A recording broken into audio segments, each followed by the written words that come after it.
We picked up as a topic of tonight the new challenges for the EU-Korea relationship, especially with the new geopolitical set opened by the Ukraine crisis.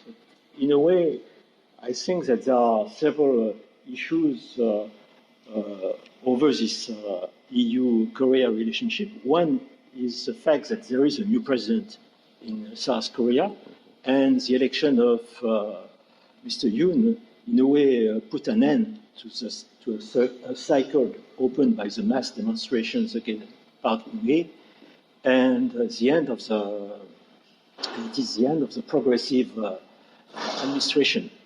I think the second issue facing Korea right now is still the same never-ending issue of relationship with North Korea, with the failure of the deal Mr. Trump wanted to strike with Pyongyang, and the restart of missile tests of North Korea, especially since the beginning of the year. I'm not completely sure of the number of tests that they made, but I think the last time I watched, it was something like 16 or 17. And of course, what is important for South Korea presently is global environment opened by the Ukraine crisis, but also by the growing influence of China in Pacific area, and also, of course, I would say the pressure provided by China and Russia in Northeast Asia, I mean, over Japan and Korea. So I think this environment is a very new challenge for South Korea, which in a way, in the last years, tried to keep a kind of equilibrium between the US, China, and Russia, and now is on a way of moving a little bit. So I give you the floor. Okay, thank you very much, and very nice to be here in Paris again, and thanks for joining this meeting. My name is Jae-Seung. I used to be dean. I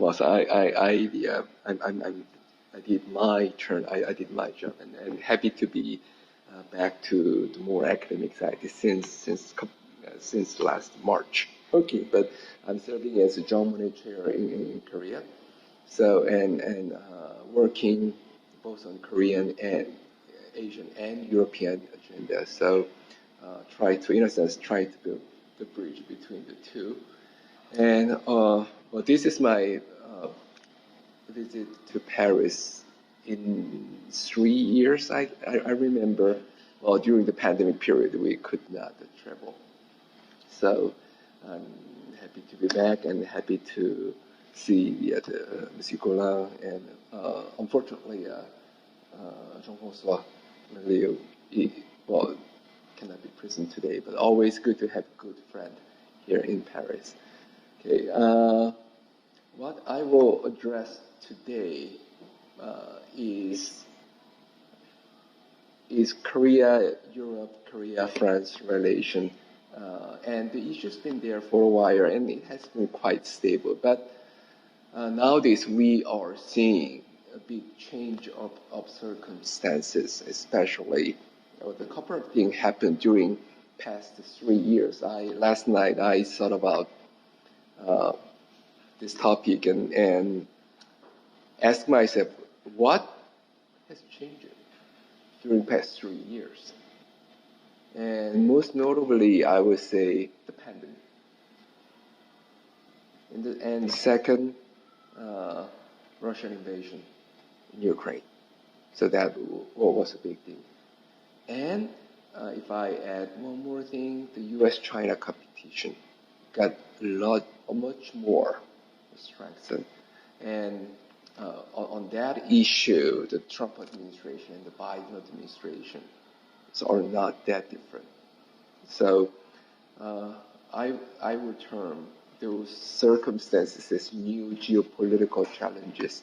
And I will deliver my message on how Korea and Europe should do, and Korea, France can do.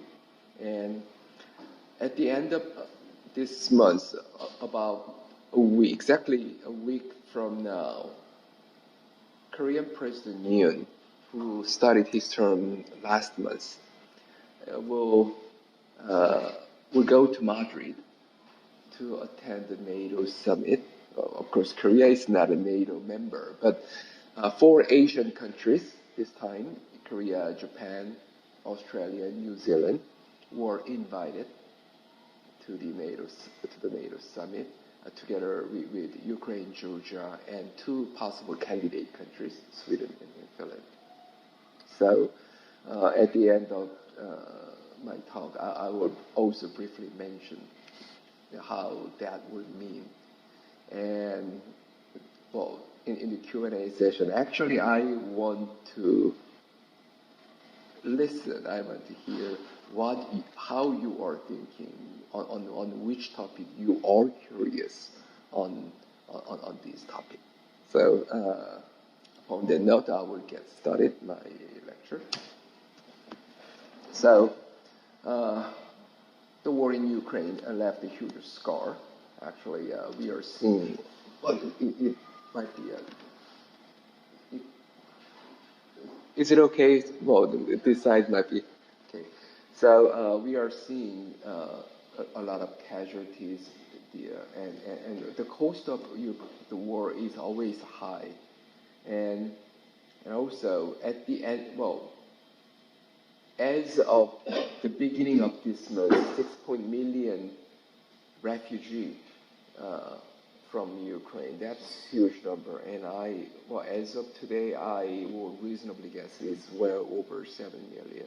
So that is quite a serious thing, and this war in Ukraine actually changed a lot of thinking, not just in Europe but also in Asia. First, war can happen for many years, especially in the post-Cold War era. We thought that the open war may not happen. There might be some limited war or some kind of ethnic conflict, religious conflict there. But the open war would not be probable, but it was probable, and it became a reality. And the use of force, once again, became a major modality, major weapon in international relations. And another consequence is probably the end of neutrality in Europe. Sweden and Finland are marching toward NATO membership. So this is an irony. Russia wanted to stop the expansion of NATO, especially regarding Ukraine, but you're seeing Sweden and Finland are actually trying to join NATO. So impact of Russo-Ukraine war is quite diverse, and here in Europe, more direct effect would be felt. So disruption in Ukraine, in Russia, and the direct trade relation. But indirect effect, I would say indirect effects are not less important. It is widespread, and it is being felt almost simultaneously all over the world, including Korea. So higher commodity prices, higher energy cost, and economic outlook, well, the economic growth will seriously be slowed down. So the war itself was a black swan. The COVID-19 was a black swan. And the world economy was already facing a number of challenges. So when these gray rhinos and black swan meet, it becomes a perfect storm. So I would say we are in a perfect storm situation nowadays. The global economy outlook is quite gloomy. Russia, of course, will make many quite serious negative the growth in forthcoming years. But also Eurozone, UK, US, and overall world may face the negative impact from the war and geopolitical challenges. And especially impact will be felt much stronger in the emerging market. So many developing countries, emerging market, will have a higher intensity of crisis and inflation. So I would not be surprised to see at some point two-digit inflation data from some developing countries. Commodity price is quite surprising. Yeah, the oil and gas price. Well, somehow we live in a relatively peaceful energy world since during the past decade, I would say. Well, thanks to the U.S. shale boom, the oil price, gas price been quite stable, and we thought that this would last quite for a while.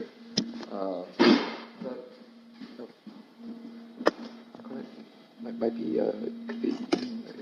but we have seen rapid increase of gas price and also electricity price. But I will go back to these issues later. But the food price, like corn and wheat and other metals and other industrial materials, everything is becoming expensive. Even Uber price in Paris, vis-a-vis a couple of years ago, I found this ouching high. Energy crisis first stemmed from the European side, but nowadays also Korea and the United States are making new high record of gasoline price. So, and also the electricity price. And that is casting a lot of doubt on the current or planned energy transition or energy mix, including gas and nuclear, as well as the speed of closing down the coal-based power plant. Energy crisis, I would say this is becoming quite global. So Russian invasion in Ukraine, actually it became an accelerating factor, an aggravating factor. And it got coupled with the uncertainty of Russian oil and gas supply, the uncertainty in OPEC, Iranian nuclear deal, and somehow the good news is the world is heading toward, hopefully, the ending stage of COVID-19 pandemic. But as people move around more, energy demand will increase. So demand will increase, but we have some uncertainties in the supply side. Plus, during past couple of years, energy investment was virtually zero, except for some renewable energy sectors. So the instability in the energy market, especially conventional energy sources, will hang around for a while. Impact on Korea. A couple of the snapshots. The right-hand column, the first one is the gasoline price is up and down.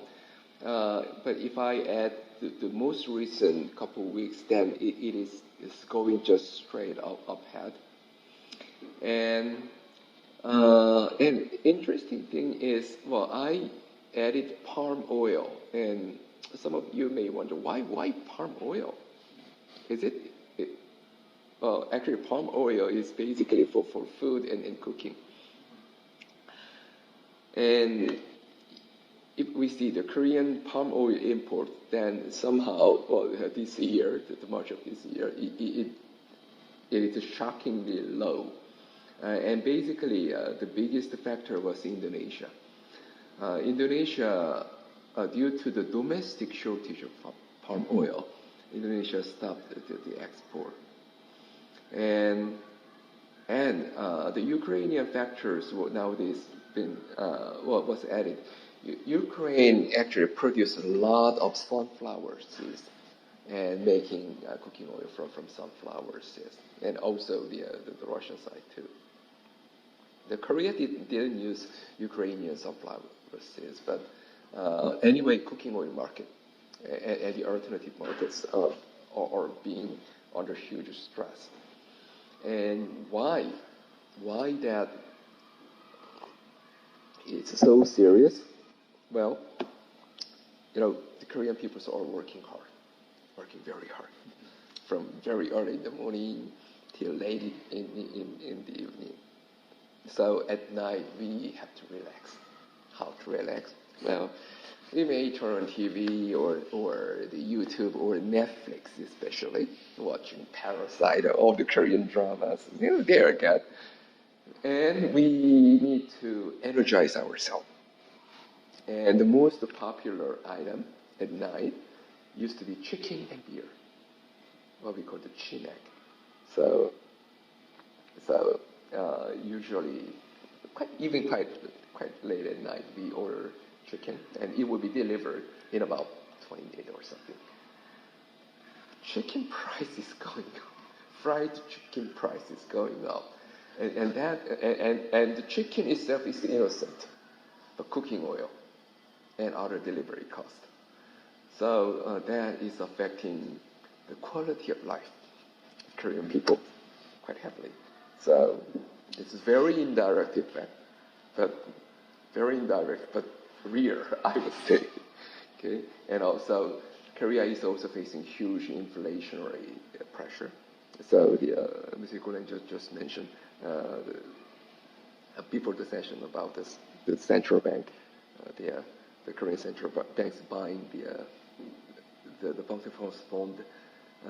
A good friend of mine, good senior friend of mine, became the president of the Bank of Korea recently, but he's facing a huge challenge to calm down the inflation. The Bank of Korea already increased interest rates, its basic interest rate, by 5 times already since last year. Yeah, and we are expecting a couple more because the Federal Reserve in the United States is marching on, is leaping on with a giant step. Yeah, there is a big discrepancy between the monetary policy of Bank of Korea through increasing the interest rate since last year. Mm-hmm. And for instance, Bank of Japan keeping very low interest rate for the moment, and even the ECB, which is going in a way slowly to a more to a stricter policy. Yeah, because it all depends on different circumstances. But actually, the Korea also made a very kind of hefty, in a sense, I would say hefty fiscal expansion during the pandemic period. So in a sense, a little bit too much, not at all. But anyway, we are trying to handle it wisely as much as possible. So impact on the food market, the wheat market is on huge stress, flour, and it is affecting not just Europe but also over the world. Corn price is going up. That could possibly be the instability factor for many developing countries. Spring of Arab just exactly a decade ago was stems from the food crisis and the wheat and corn prices. So this eggflation, the eggflation is becoming quite serious. What I count quite heavily is energy price-driven inflation and agricultural product-driven inflation, because sometimes that will be affected in numbers in a relatively limited manner, but actually it does affect the quality of life, the lifestyle of people quite a lot, and the impact is being shared. So a lot of pains and a lot of cost. So far, the European counterpart and many liberal democracies have been saying, this is the price. We should be tolerant. This is the price to pay to defend our freedom, to stand with Ukraine, defend our freedom from the use of force and from the invasion. And I would say Korea is still firmly stand with Ukraine and free democracy, but the impact is certainly there. Supply chain of rare earth material. I would say this is another possible perfect storm situation. Rare earth materials like cobalt, manganese, and also nickels and lithium, they are quite essential for the high-tech material, semiconductor, and especially batteries. Korean battery makers, the key Korean battery the companies like Samsung, SDI, LG, LG Chem, nowadays LG ON, and SK Innovation, they made billion dollars investment in just in recent years in Hungary, Poland, Czech, Slovakia, and targeting European EV market, and also the semiconductors and other high tech, Samsung, LGs, and those companies are nowadays very active. But the key is the stable supply of rare earth material. China used to take care of 90% of the world's supply. But the actual reserve might be spread out here and there, but the processing of rare earth material is real kind of dirty, time-consuming, and very polluting business. But China has been doing that work to some degree, Russia. But nowadays, first due to the competition and U.S. pressure on the Chinese supply chain, plus this war sanction on Russia, the rare earth materials are under huge stress. And so far, China is not using this rare earth material as diplomatic or economic weapon. They know the consequence. They can, certainly they can do something with rare earth material, but that the repercussion would be very strong. So China is cautious, but this is potentially the issue linked with this, I would say, more geo-economic challenges. So Russia is under sanction. China is under quasi-sanction under the U.S. Then Sino-Russian coupling might be inevitable. Russia's growing trade pattern with China has been showing quite upward scheme, and China is Russia's #1 export destination. If energy sanction will be added, then Russia will find alternative buyer. Korea will buy, Japan will buy more. I do not think so. Then who will be the potential buyer? I would say China. But Russia may not be super happy on the deal, because if Russia has to sell their energy resources to China, then China will ask somewhat very unpleasant deal. Will make very unpleasant deal to Russia. But anyway, Sino-Russian coupling will get strengthened in forthcoming years. So China-U.S. relation is quite surprising. Because I've been to Washington D.C. At the end of last year, and China issue is not just it's not a matter of partisan politics. It's real kind of both Democrats and Republicans were united in standing against China. And here in Europe also, the Europe and EU-China relations are not in a good shape yet, I'm seeing. So optimism is getting weaker, and we may have to choose between the two. One is status quo, but slowly declining U.S.-China relations, or rapid deterioration of U.S.-China relations. How the war in Ukraine would affect China? Actually, from the other side of the Eurasian continent, from East Asia, not just Ukraine versus Russia, but the key issue is China. At the beginning of war, or right before the war, there was a huge concern that Russia, if Russia can successfully prevent the expansion of NATO and have a control on Donbass and some Ukrainian region, then that might give China a good implication that they can do the same thing on Taiwan. So that Russia versus Ukraine, China versus Taiwan, or North Korea would have a mirror image. So China was seen as a player who will pick up some collateral advantage. But the next stage was the US and the European sanction on China, especially financial sanction. That was something very unpleasant to China. Because China would think at some point those sanction measures could be levied exactly in the same manner on China.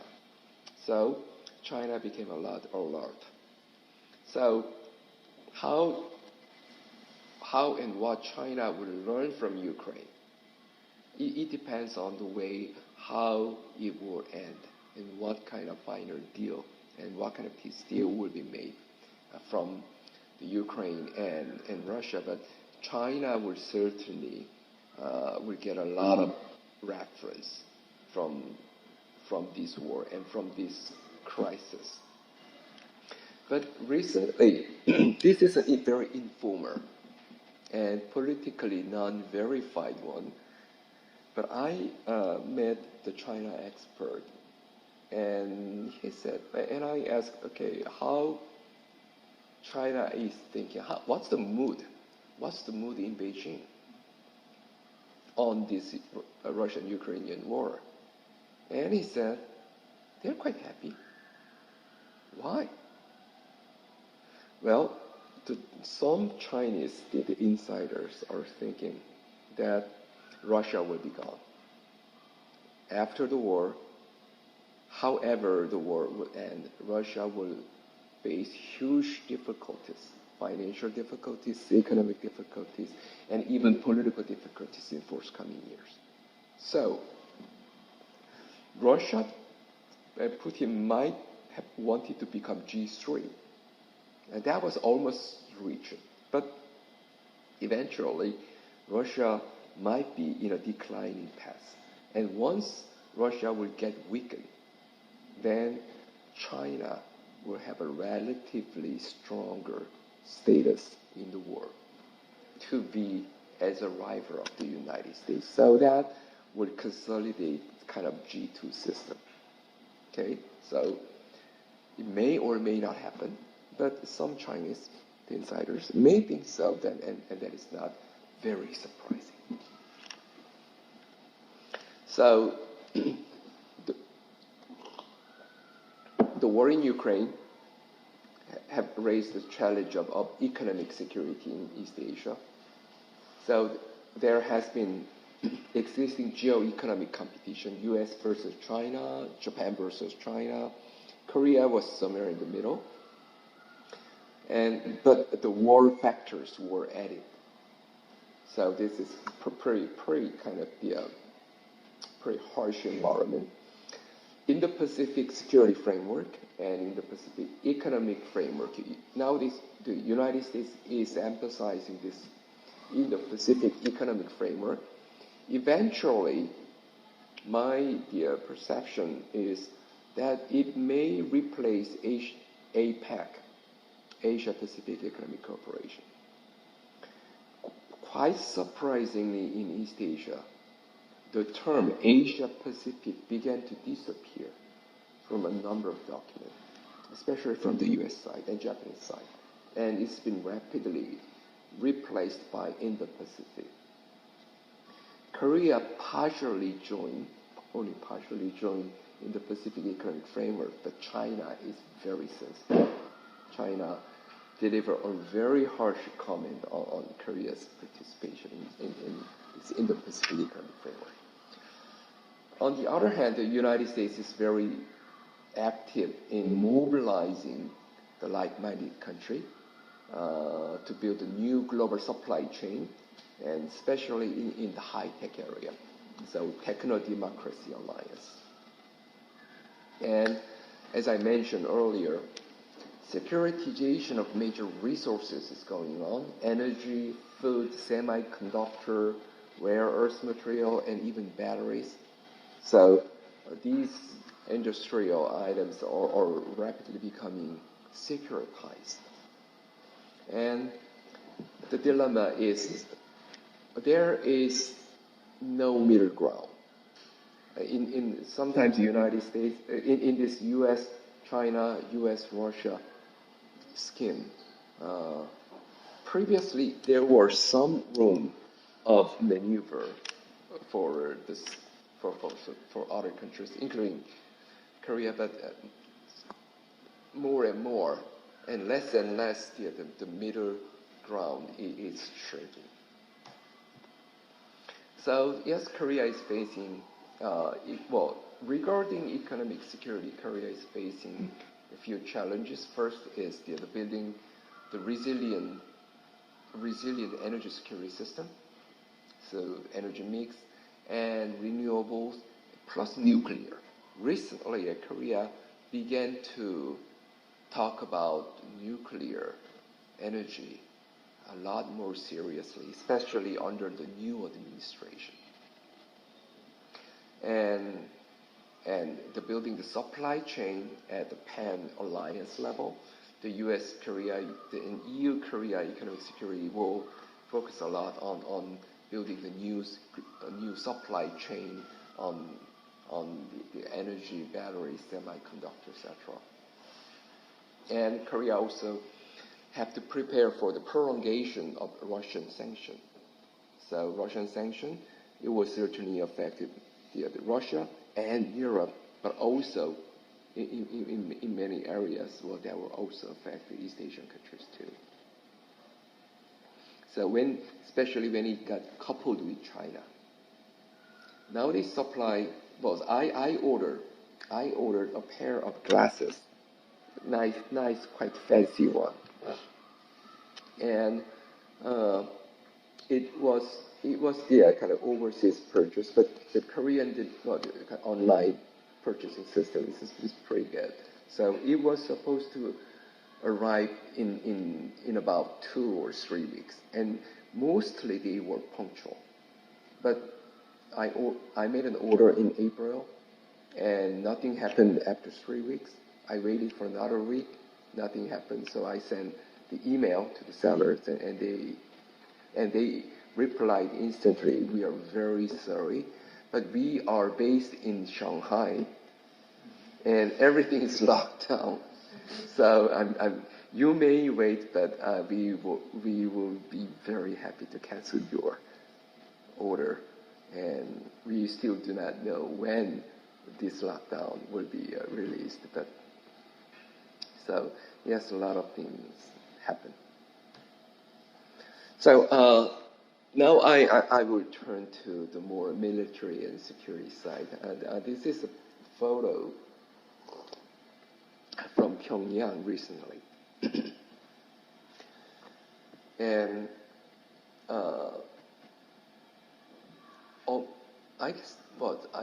I stopped the counting of North Korean launching of missile and missile tests this year. It became a weekly event. And North Korea is planning another nuclear test allegedly. It's pretty soon. If that happens, then that will bring quite big repercussion. But increased military threat from North Korea became a lot more sensitive in South Korea in recent months because the people began to realize that actual use of force would be possible. We learned from the Ukrainian cases. So North Korean military threat would be quite near. And also North Korean leadership learned the lesson, but very negative lesson. Okay?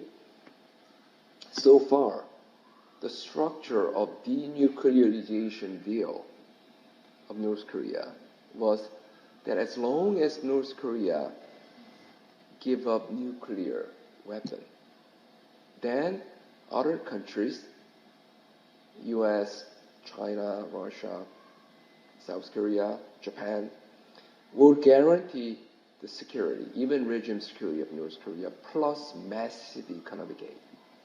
So that was the term of negotiation.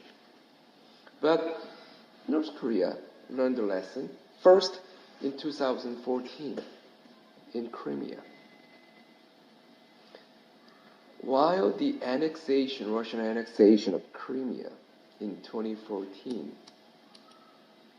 nobody mentioned about the Budapest Memorandum, in which Ukraine returned the nuclear weapon to Russia, and other countries guaranteed the security of Ukraine.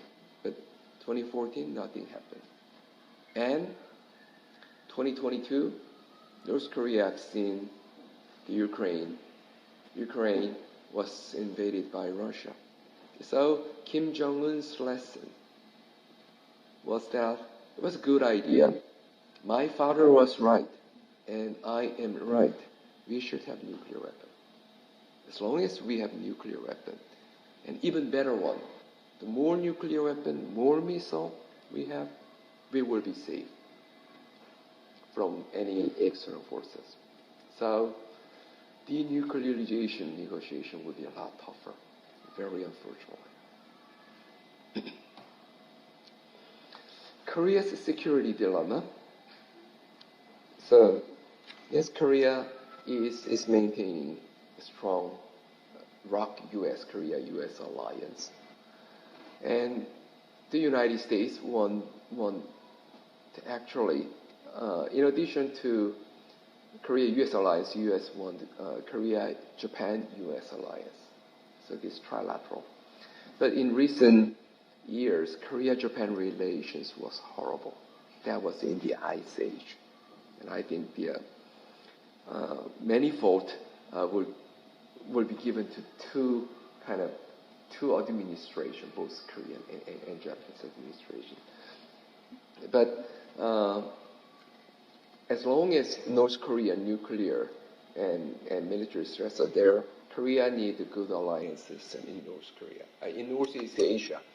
But Korea-Japan relations one hollow, and also dilemma is Korea still needs Chinese cooperation, not just market. But still Korea needs to talk with North Korea for the security, the peace building, and many other measures. To talk with North Korea, we still need Chinese cooperation. So, and that is Korea's security dilemma. Okay, some previous administration was a lot closer to China, but I do not think even the progressive administration, last Monnet administration, was pro-China. Still, Korea-US alliance was there, but the Monnet administration was had more, say, propensity and intimacy, relatively toward China. But this new administration is very firm on rebuilding Korea-US alliance. Well, can Europe be South Korea's partner. The case is EU-Korea Crisis Management Participant Agreement, which was signed in 2014 and was ratified a few years later. So officially, formally, Korea is the only Asian country that will participate EU's CSDP and crisis management, and 2 naval vessels, and the Korea dispatched it to Operation Atalanta. So yes, and EU has been a good supporter of peace building on the Korean Peninsula, but we should, in a sense, we should reorganize and rebuild this partnership. And one key is NATO. And Korea is NATO's global partners, but so far we didn't pay. Well, I would say Korea did not pay that much attention to NATO's partnership. But especially this year, the scene is pretty much changing. NATO is, in a sense, expanding its real global partnership. And one factor is Russo-Ukrainian war. Second factor is China.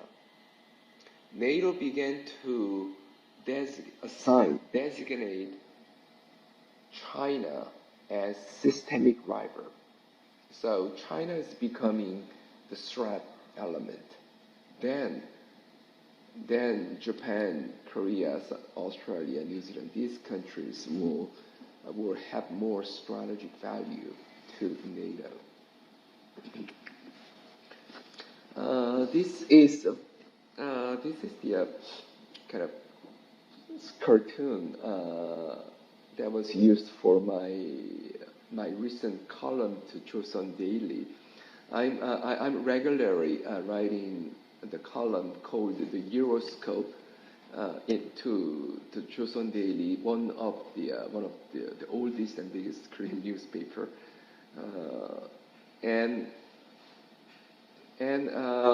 usually they bring a brief cartoon to summarize the argument. So the President Yoon is for the first time among the Korean president is marching toward Europe and toward Madrid, and the next gentleman on the right hand side is Japanese Prime Minister Kishida. So one big observation point among the Korean, especially among the Korean journalists, is whether Korean president will meet Japanese Prime Minister at the NATO summit and will have a talk there. Because yes, certainly Korea-Japan relations is very keen. But anyway, there are certain, and Korea's participation to NATO summit this time, I would say it was pretty strongly organized by the U.S. invitation. The United States, in a sense, strongly pushed Korea to join this meeting together with the 3 Asia, Indo-Pacific countries. So the NATO's global partnership issues will be dealt from the Korean side. Of course, this NATO summit will deal with the strategic concept and Ukraine crisis, and the new membership issues, many other issues. But Korea's the big concern is NATO's global partnership, Russo-Ukraine issue, of course, there, and Korea has promised quite a substantial amount of aid to Ukraine, and also non-fighting, non-weaponry at this time stuff. And China issues is still there. It would be quite sensitive. So how this NATO summit would define China, and what would be the temperature of this the China agenda will be the key issue. New security issues like digital, cyber, and health issues and climate change issues will be dealt. And Indo-Pacific strategy will be naturally linked. Possible Korea-Japan summit, we will see. And in the Pacific Four, previously in the Pacific area, there was what we call the Quad system: Japan, Australia, New Zealand, and India. But India was not invited this time. Instead, this is Japanese idea, not yet confirmed. But the most recent, the info I got from the ministry, from the government, was that Japan proposed a meeting among these Indo-Pacific four countries. So may or may not meet. So Japan, Korea, Australia, New Zealand. Of course, there will be a number of bilateral and multilateral meetings, but Korea may not be super happy, but depending on the condition, possibly Korea may have that multilateral meeting. It may or may not happen, but that will be one. That will be side event certainly, but one interesting observation point I would guess. Okay, so Chatham House rule plays this time. Okay, and so I will try to wrap up in 3 slides.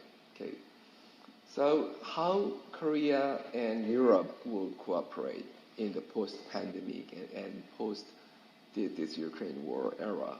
First, yes, certainly, well, there are many issues. But previously, Korea and Europe coordinated a lot in the multilateral setting, and especially restoring the rule of law and global security dialogue for new consensus and new big consensus on global security architecture, and also the freedom issues, the alliance for the freedom.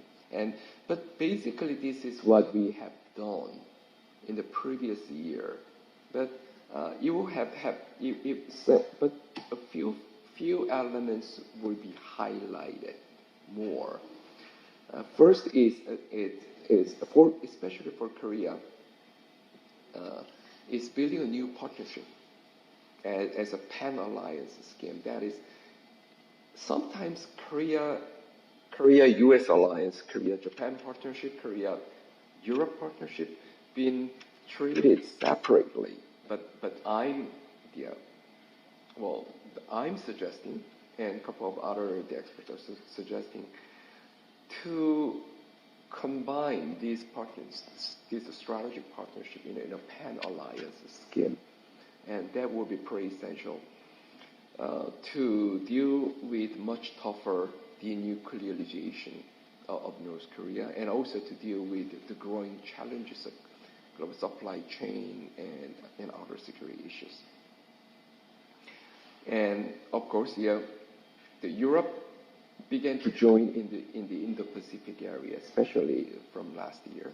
So that will be another area in which Korea and the European counterpart will encounter global supply chain and new trade architecture.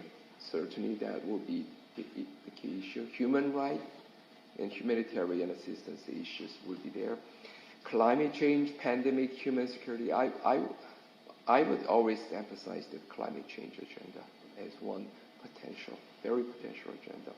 And for that, yes, certainly the public diplomacy is important. The culture, education, R&D, or this kind of track to visit and track to seminars. Well, the Korean movies and Korean cultures are getting more popular in Europe, and Korean food is getting more popular. So I think it's a very positive sign. But at some point, we should go beyond the food and film and drama. So this is the last page. What Korea and France can discuss more and can share the agenda. Well, the NATO scheme, the global partnership, and in building the new security architecture, well, the Korea will be more active, I would say. And the aid to Ukraine, France, President Macron has been very active in mediating and or representing Europe to Ukraine. So the Korean aid to Ukraine will also increase financially or the humanitarian and also development assistance in the later stage. Both nuclear energy and renewable side, the net zero and nuclear energy, I will term as low carbon energy this time. But France recently turned again to the nuclear side, and Korea also turned to the nuclear side. Korea and France may compete in Czech, the energy project, but as major nuclear energy countries, the common R&D or common project would quite be plausible. Supply chain and energy security issues, especially regarding China and Russia, Korea and France will share a lot of common agenda in digital, cyber area, especially. The U.S.-led Techno-Democracy Alliance, yes, together with these supply chains. And China issue in the Pacific strategy issues, yes, certainly I think it would be the time to discuss more of this in the China and in the Pacific and China issues. And lastly, but not least importantly, I would say North Korean denuclearization and the human rights agenda. France and Estonia are two countries so far not making diplomatic ties with North Korea. And France is still very sensitive on the proliferation issues and especially human rights issues. So these two issues need to be discussed more, and the French participation French leadership, French participation is quite essential in mobilizing the European Union and playing a role as an actor in peace building on the Korean Peninsula. So on that agenda, both countries will share the more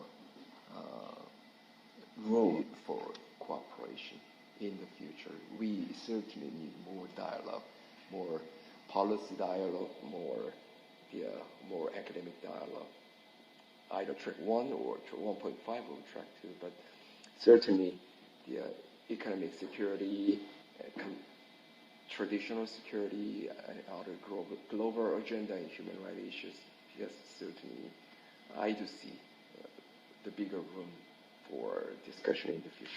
So I will stop my presentation here and will be happy to answer your curiosity. Thank you very much. So thank you very much for your very, very comprehensive presentation. Mm-hmm. And if I may, I have one observation regarding your last slide and one question, a very basic question. I think there is a kind of minor item you could add to this list. It's Busan Expo in 2030, because it's a major. It's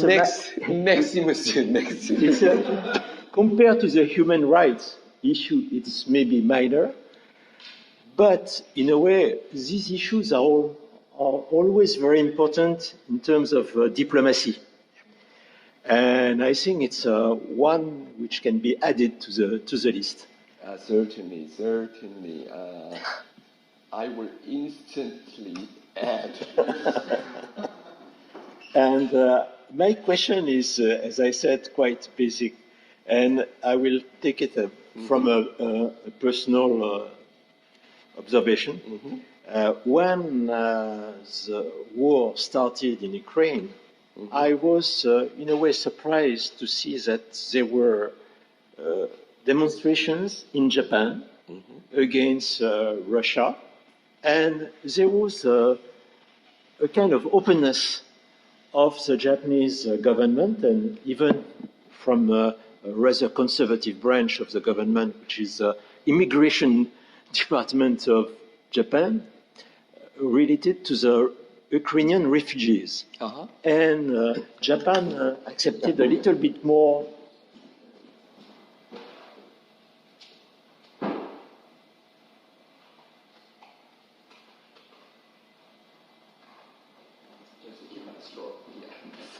Okay, and I was surprised because I thought that many Japanese didn't know Ukraine well or didn't know Ukraine at all. But on the contrary, in a way, the Japanese people were rather shocked by the invasion and ready to accept Ukrainian refugees. It was, in a way, a contrast compared to the very strict rules regarding foreign tourists in Japan, and which are implemented since the very beginning of the pandemic. And I would like to know what is the reaction of Korean people? I would say the ordinary Korean people in the streets regarding Ukraine, because it's far away from Seoul or from Busan or still other Korean cities.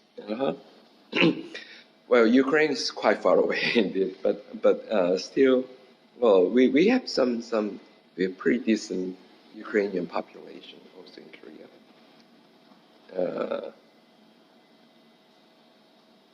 I would say, well, there were many meetings and many gatherings and even like some concert and to stand alone with the Ukraine. So I would say, well, especially among the students and youngsters and intellectual, and well, this Korea was very positively.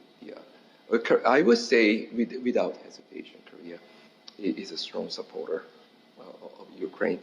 We actually, South Korea had to fight the Korean War and to defend our freedom. So it was North Korean invasion, but actually North Korea supported by Russia. So we know the value of freedom, and sometimes defending freedom is not that easy. Sometimes we need sacrifice, we need blood even. But as we know that pain, Korean peoples are strongly supporting the Ukrainian fight. The Korean, but Ukrainian refugee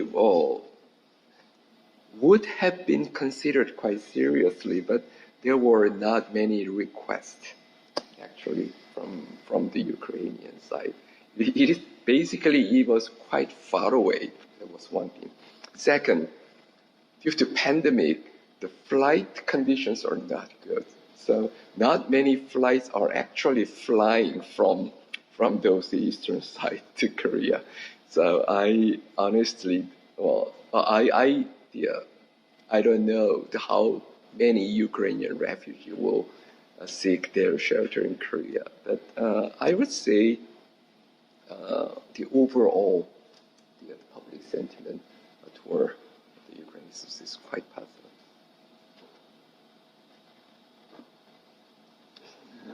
Wait? No. Sorry, a little question regarding military cooperation between France and Korea. You mentioned that Korea is the only Asian country that joined the EUCSP, and as I understand, there is a part of naval cooperation between these countries, especially in the Pacific Ocean. And it actually happened that in this specific area, EU military is regularly challenged by China because of its presence in this area, which it considers its armed state. So we've seen, for instance, in 2017, the project Monnet, which was basically, I think, very casually thwarted by Chinese warships. So do you think that this cooperation between, especially Korea and France, for instance, could help EU get back in its area and possibly conversely help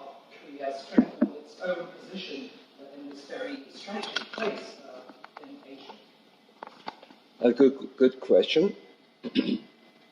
I would say I may answer in two ways. The NATO issue and well, Korea's participation in EU CSCP is, I think, it is symbolically meaningful, very, but it does not go that deeper into the actual military cooperation. But one recent phenomena is that the France is expanding its military exercises in the Indo-Pacific area, especially together with Japan. So that would be one area for possible military cooperation. But my impression, at least during the past administration, it will be very clear that it will agitate China. Well, of course, there was Japan and France are doing military exercise in East Asia. Certainly, that is a no-no thing. But if Korea joins, then China will be a lot more sensitive. So the Korean policymakers will count some gain and loss, plus and minus from that military exercises. So, well, of course, we are sharing in principle the cooperation for the defenders of freedom, but there are some sensitivity issues. So, and another potential issue, well, not issue, agenda will be what will be at the NATO level. Well, I also need to see what will be discussed and decided in the forthcoming NATO meeting. But Korea has a very strong defense industry. And of course, France has a very strong defense industry too. But in NATO's procurement system, if the procurement system will be extended to the global partners, especially when NATO, Europe, United States are rebuilding the global supply chains, then we will not use the Chinese part. So, and Korea, of course, Korea didn't use many Chinese part for sensitive military part, but not, and also not Russia. Then both Korea and Japan, both Korea and France will need to kind of reorganize the supply chain, especially for the defense industry. So, and Korea's some weaponry system will be quite useful in near Ukraine or in the Black Sea area like Romania. So I think defense industry will be quite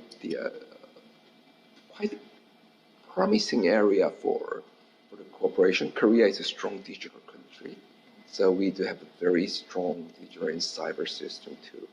So, and not just, well, decades ago, kind of the Korea was a subsidiary partner to Europe. But nowadays, many Korean players, the other key players, they are semiconductor, the high-tech industry, so they can certainly be a good partner. And Korean companies will also will find a lot of interest. Recently, Korea joined the NATO scheme, CCDCOE, this is cyber cooperation.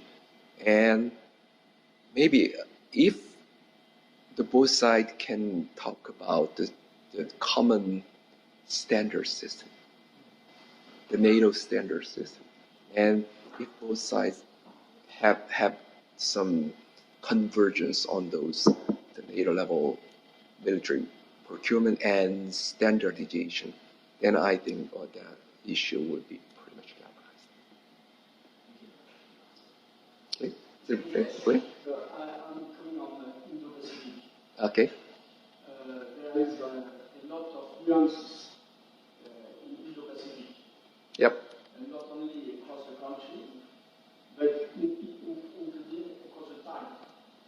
So the Indo-Pacific mood could be different from now to next year, according to the setting.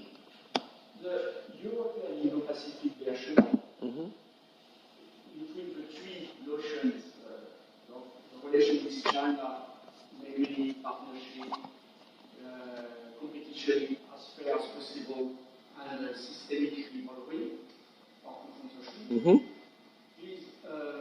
Those are is and was different in Europe than the dosage in the US.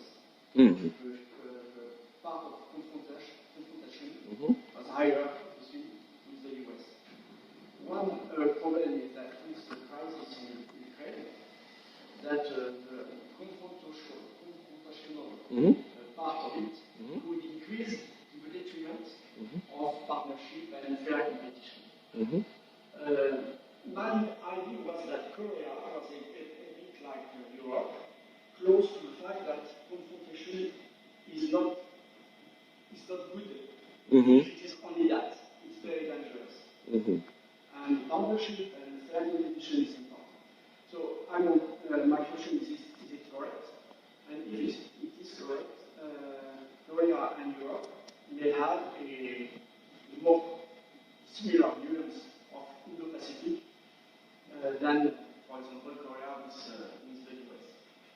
Okay, well, certainly, yes, I agree, and as long as I understand the European participation in the Indo-Pacific and European Indo-Pacific strategy is not confrontational. Okay? And here the target, the key is China. But once I read the documents from the European Union, especially European Union side, they were very careful not to mention China directly. And the reason of European participation in the Pacific is not to raise the confrontation, but actually is minimize the risk of confrontation by building more common platform of rule of law, etc. And to some degree, I think in a sense, welcome the European joining of the Indo-Pacific area because Korea was under huge pressure from the United States and Japan and other allies to join in the Indo-Pacific scheme. But the traditional, the Quad system, conventional Quad system, had very strong nuance of anti-China and quite confrontational, very confrontational. So, well, even though Korea is a strong ally of the United States, but well, as I mentioned earlier, Korea has a series of dilemma. Of course,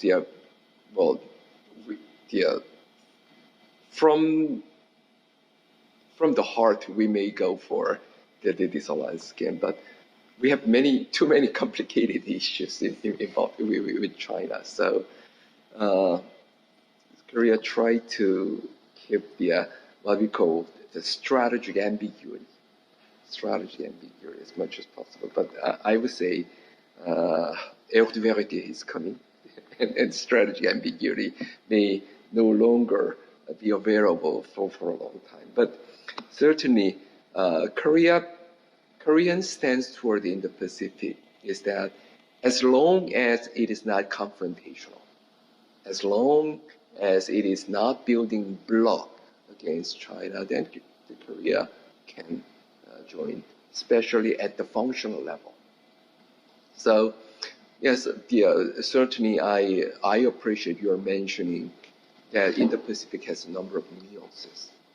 And those different nuances are being used in a pretty mixed manner nowadays. But the European stance stance toward Indo-Pacific is less confrontational. Korean stance is pretty similar. Australia or Japan may have different idea. They have much more confrontational stance. So by having Europe in the Pacific, the platform became a lot more multilateral. And I think that will be, in a sense, much more manageable for Korea to proceed the issues, especially the functional issues like climate change, digitals, and other those kind of issues. So in the Pacific issue will hang around for a while and it will evolve. And it may depend on the Washington stance. It will depend on the Beijing stance, especially after the National Party Congress scheduled in late October or early November.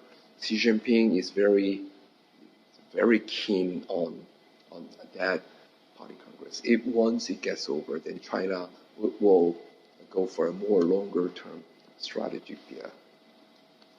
Well, they will announce or adopt this longer-term strategy. Then we will see how in the Pacific it will evolving. Other questions? Just a short question regarding the NATO summit on next week. You mentioned about the NATO global partnership, the outcome of this summit. I'm curious, what is your opinion about what would be the most important outcomes of this summit on Madrid, and how will it reflect that in Korea-NATO future relations after this moment? Well,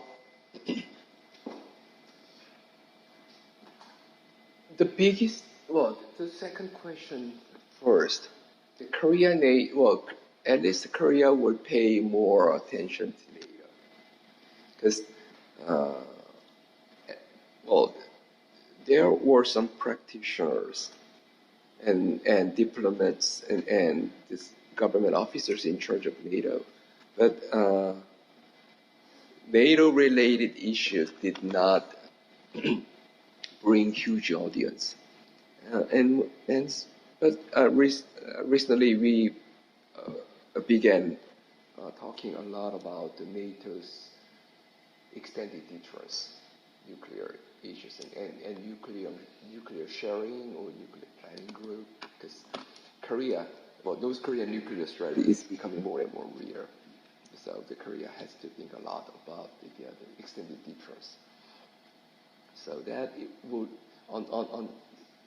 would be one scheme. But regarding other new security agenda, Korea will find a lot more interest. Basically, NATO's global partners are not tackling real sensitive issues of NATO, but more global agenda, more new security agenda will be involved. But going back to the first question, it can be the outcome, but United States is trying to build the much more solid and broad alliance scheme, like-minded. Well, may term either like-minded country or alliance scheme, and that will naturally, and that newly kind of formed alliance scheme will be located as an anti-side of China and Russia to some degree.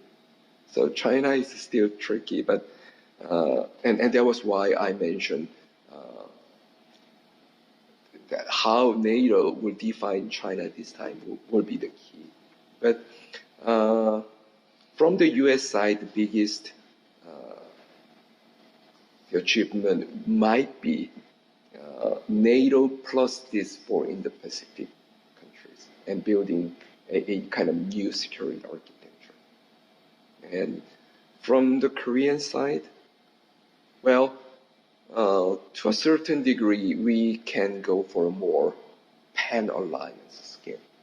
So Korea is a member of this big group, but Korea will be quite cautious, will still be cautious, not to be seen as a very strong anti-China or very confrontational.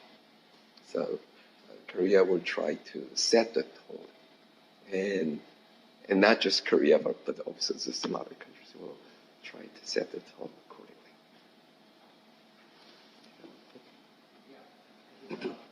Okay, I have some more.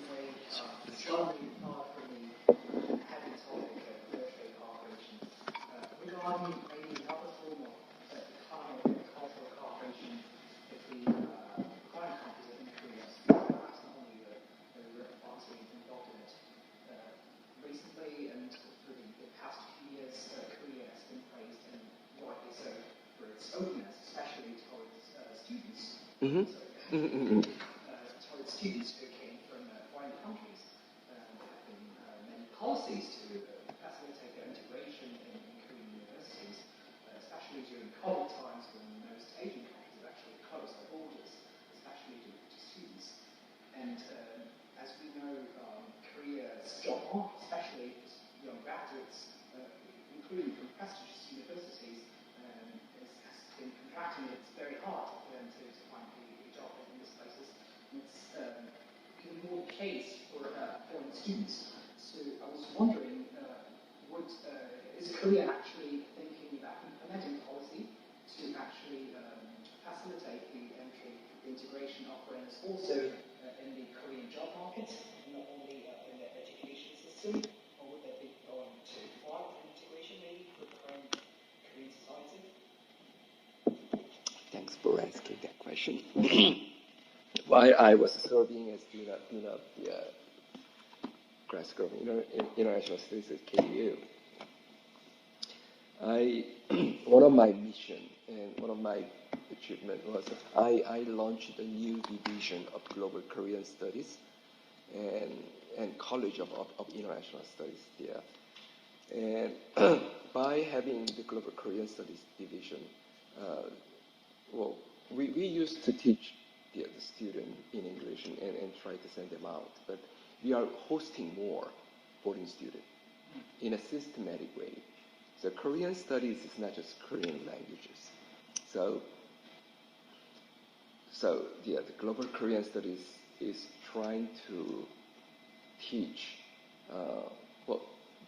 like Korean civilization, Korean language will be kind of the basics, but we focus more on Korean commerce and business, and Korean diplomacy and foreign policy, and Korea's development strategy. Korea has made a very rapid growth from developing countries to advanced countries.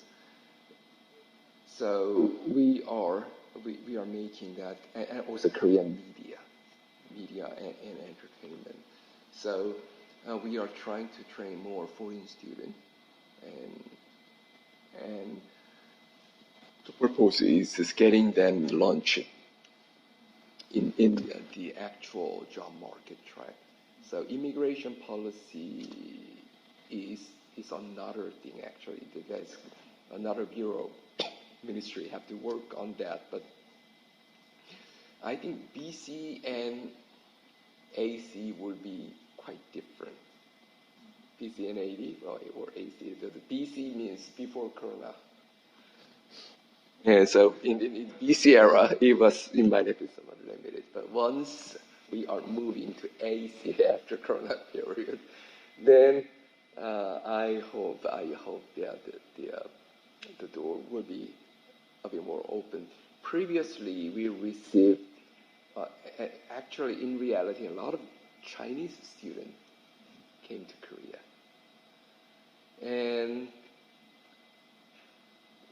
But in case of my university, university, Korean university, and especially my unit, the Division of International Studies or the grad school of International Studies. I myself am curious and surprising every semester that because a lot of more and more European students are coming to Korea and Korea University, and many from France too.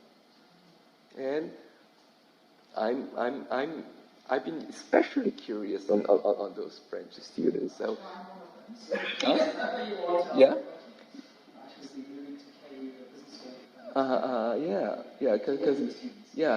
And more and more students attending, both exchange student and full student, and attending good university here, like Sciences Po and well, actually, I had 3 students from Sciences Po in my class this semester, and many other like the good schools, and many other prominent.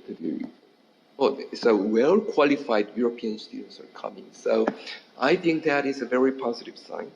After the Corona period, we will have some qualitative change from Chinese students to many other global students.